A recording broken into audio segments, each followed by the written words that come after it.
Alô, meus queridos, tudo bem com vocês? Muita gente tem me pedido ajuda pelo meu Instagram, Marcos Meyer Oficial, solicitando a minha opinião a respeito do que aconteceu lá em Recife, naquela crise coletiva de ansiedade com os adolescentes. Bem, se você quiser mais informações a respeito de crise de ansiedade e dicas sobre como superar, nós temos vários médicos excelentes com vídeos importantes no YouTube que você pode assistir e conhecer melhor a própria crise de ansiedade e como receber ajuda quando estiver numa crise. Bom, mas o meu objetivo aqui é trazer outras reflexões que ainda não foram colocadas pela nossa sociedade e eu acho que são importantíssimas a gente tocar nesse ponto. A primeira delas diz respeito ao excesso de cobrança, de exigência e de expectativa em cima dos nossos adolescentes.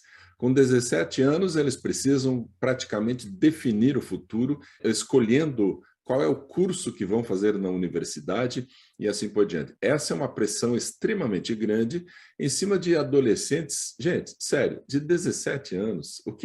Que tipo de consciência eles têm a respeito de futuro, a respeito de caminhada e uma série de outras expectativas que virão em cima deles daqui a pouco, né?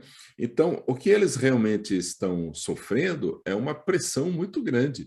Eles precisam definir o futuro, eles precisam ir bem no Enem, a expectativa dos pais e dos professores sobre eles é muito grande. Você precisa ir bem no Enem, precisa tirar uma nota boa. Se você quiser um curso mais concorrido, você tem que ter uma nota acima de tanto. E tudo isso gera no adolescente ansiedade. Ansiedade, gente, é medo. Então, esse medo que vem sobre eles passa a ser grande demais. E quando é grande demais, pode resultar, então, numa crise de ansiedade. Então, o que você, papai, você, mamãe, pode fazer para que isso não aconteça, né? Ou para que você acompanhe melhor. Então, tem muitos pais, ou muita gente dizendo aos pais, você tem que dialogar melhor com o seu filho, você tem que perguntar para ele. Queridos, isso está no campo do cognitivo, e no campo do cognitivo a gente vai receber respostas a tá tudo bem, pai. Ah, para de encher. Ah, tá tudo certo. São respostas evasivas que não têm muito a ver com o que eles realmente estão passando. Então, que tal você, papai, você, mamãe, olhar bem nos olhos do seu filho, perceber como eles estão emocionalmente, perceber como seu filho, como sua filha está emocionalmente, e essa percepção significa que você precisa ter mais intimidade. Claro que precisa perguntar, precisa saber, mas não basta só o saber. A gente tem que estar mais perto, a gente tem que estar mais junto, tem que compartilhar com eles a vida e não só esses momentos de cobrança. Muitos pais simplesmente, o único contato que têm com os seus filhos adolescentes é e aí, como é que está indo na escola? Gente, isso é pobre, isto é pouco e pouco demais. Então a gente precisa ter mais intimidade, mais contato, acompanhar mais de perto e sentir os adolescentes. Sinta como seu filho está, sinta a sua filha cada vez mais perto de você. Quando a gente desenvolve intimidade com os adolescentes, eles têm mais liberdade de dizer o que estão sentindo. Bom, esse é um lado. O outro lado é um currículo, gente, que está faltando gente com coragem nesse país, e não estou reclamando de um governo ou de outro, estou reclamando de todos os governos, com coragem de contratar gente competente para fazer um plano na área de educação. Estou falando desde ministro até todos os cargos relacionados, mas um plano competente de educação para desenvolver o nosso país para 20, 30, 40, 50 anos. O que nós queremos do Brasil daqui a 50 anos em relação à educação? Ninguém sabe.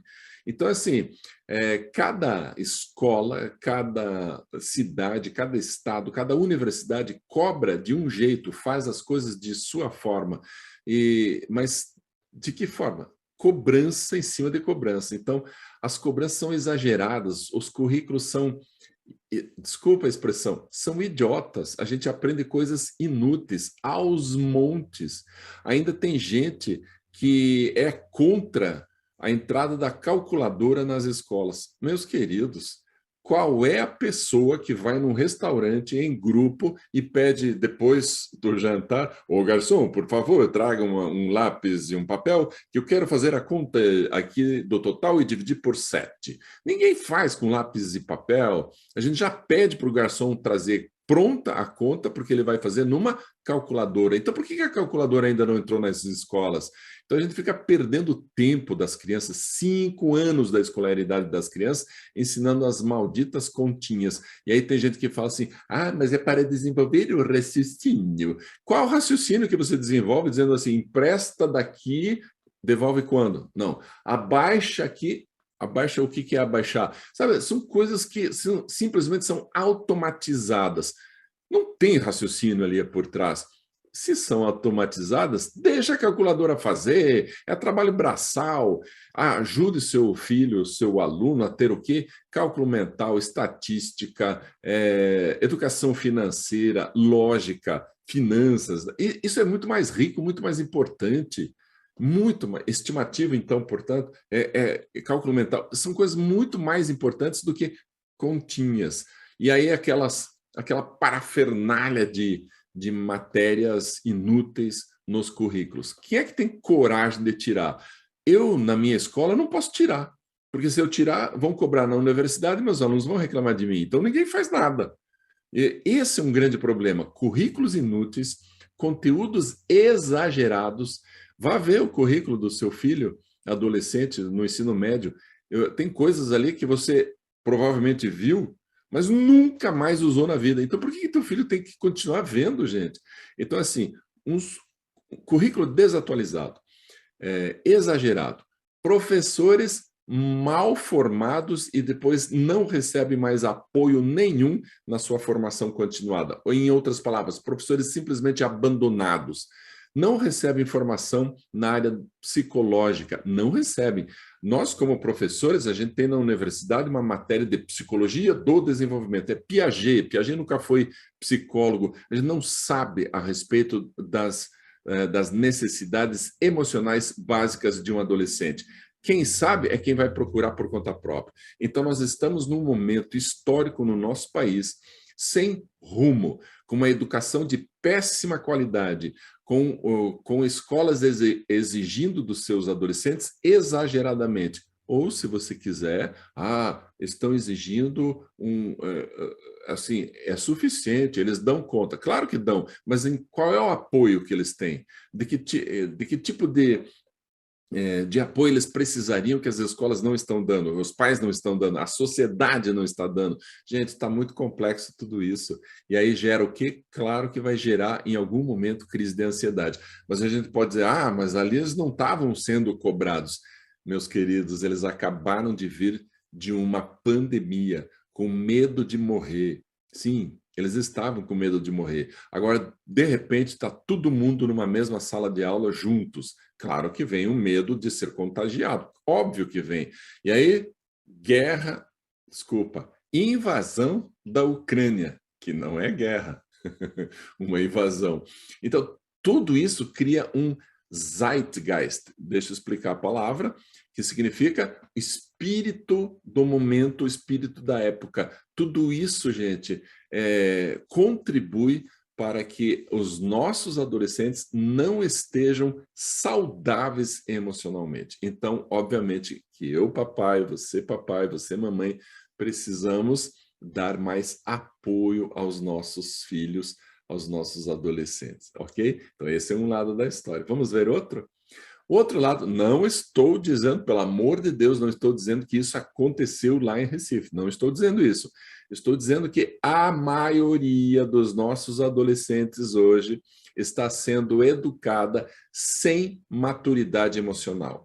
Existem 2 grandes fatores e importantíssimos fatores para desenvolver maturidade emocional numa criança que não estão sendo levados a sério. O primeiro deles é resistência à frustração. Os nossos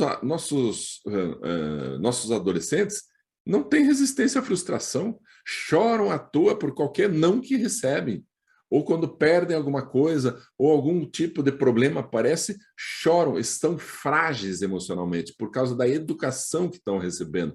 Não estou dizendo todos, não estou dizendo que é nesse caso específico, estou dizendo que há muitos adolescentes estão frágeis, porque não ouvem não, não são frustrados, tudo que querem recebem.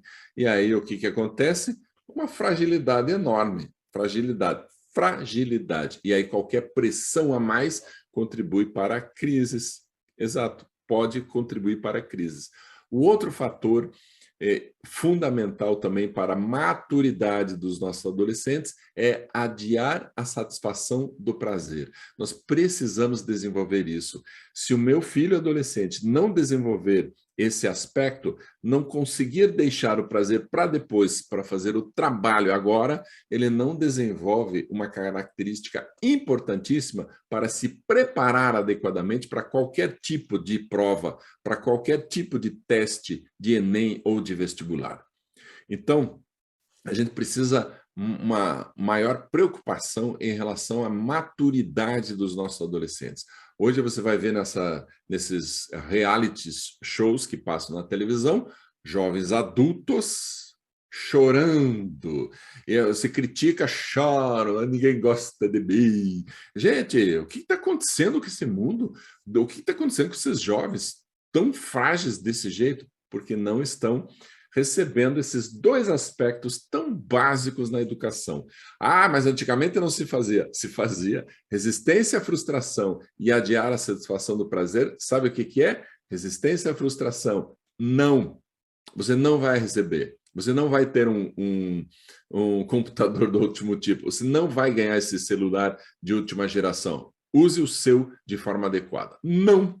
Então, eles não estão recebendo não, acabam não desenvolvendo resistência à frustração. E outro é espere adiar a satisfação do prazer. Espere. Essas duas palavrinhas a gente ouvia direto dos nossos pais. O que aconteceu? Nós crescemos com maior maturidade, maior força emocional para todas as tristezas, angústias e problemas que vão surgir, que iriam surgir na nossa frente, e nós superamos. Bem, meus queridos, isso é tudo, são todas as reflexões fundamentais, necessárias para a gente dizer o seguinte: nós temos que educar melhor os nossos filhos, portanto, formação de pais, palestra para pais, cursos para pais, nós precisamos fazer, nós precisamos ajudar os pais a educar melhor os filhos. E o outro lado, precisam urgentemente os professores de formação continuada, inclusive formação na área emocional. Como lidar com um adolescente que acabou de ter uma crise emocional? Como é que eu faço? Que passos eu dou? O que eu faço para que os outros não se contaminem com esse momento emocional tão grande que daí vira catarse, todo mundo começa a se contaminar com essa força gigantesca de preocupação de um. Tudo isso, gente, não é culpa de ninguém. Os professores não têm formação, não receberam formação, não recebem apoio, não têm formação continuada para isso, portanto, não saberiam como agir. Os nossos adolescentes fragilizados, tanto pós-pandemia, quanto pela educação que recebem. Todo esse pacote, gente, é complexo demais. E aí o meu avô falava assim: depois que a onça está morta, todo mundo põe o pé em cima para tirar fotografia. Em outras palavras, depois que o caso aconteceu, é fácil da gente explicar. Por isso que eu não quero entrar em detalhes a respeito do que aconteceu lá na escola em Recife, porque eu não tenho todos os detalhes. Eu não sei o que estava acontecendo. Provavelmente, possivelmente, vão aparecer outras informações que a gente, inclusive, nem sabia. Mas o que eu quero, com toda essa reflexão, dizer que nós estamos urgentemente precisando de uma nova educação no nosso país. Um projeto construído por equipes multidisciplinares e principalmente competentes na área da educação. E atenção, governo e próximos governos, coloquem como ministros na educação, nessa pasta maravilhosa, nesse ministério maravilhoso, coloquem pessoas que saibam educação, que sejam apaixonados por educação, mas principalmente que sejam gestores competentes para, no mínimo, fazer um plano para onde é que nosso país tem que ir em relação à educação dos nossos jovens. No mínimo, gente, no mínimo. Por quê? Porque sabendo para onde a gente deve ir, nós saberemos agora o que tirar de inútil dos nossos currículos e como lidar melhor com as nossas pressões da sociedade, ok? Tudo isso para que a gente saiba, nós estamos precisando de ajuda. A educação no Brasil precisa de ajuda.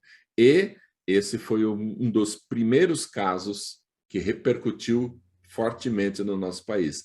Mas há uma série de outros problemas que ninguém está falando. E infelizmente, uma série de outros problemas que ainda vão aparecer. Por quê? Porque a educação está abandonada. Ajude-nos a levar essas reflexões para quem realmente precisa. Compartilhe esse vídeo e, de coração, o meu muito obrigado por você ter assistido até aqui. Um abraço.